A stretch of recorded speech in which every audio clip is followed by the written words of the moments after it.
Just wanted to show you a little bit of a top tip of mine. When you're an alternative to doing stay stitching, if you stay stitch on an armhole or maybe this long princess seam here, it can stretch the fabric. This is a viscose twill. It's really nice and fluid and floaty, but so when you're actually doing the stitching, you may end up causing more damage by stretching the shape of the armhole.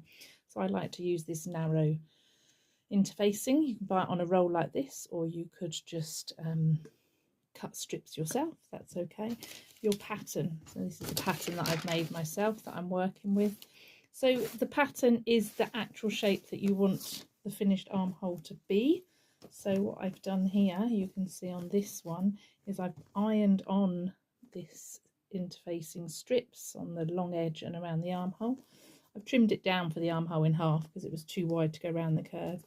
And the way I've managed to keep that armhole shape is I've laid my fabric piece on top of the pattern itself,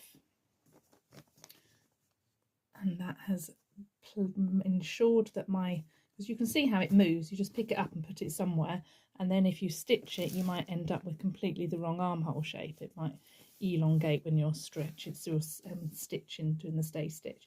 So I've just placed it on like this, and I've got this far on this armhole. I've had to put a few little snips to go around the curve, and then I'm just going to iron that tape on and ensure that that armhole remains the same as my pattern, and then just trim it on. So that's your little top tip for Friday, top tip Friday for today. I'll try and do a few more things that I do as I'm making my own clothes. So it's really important to do all your prep and ensure that you're keeping that armhole shape, and it won't be stretched when you're then putting the sleeve in, or necks or anything like that.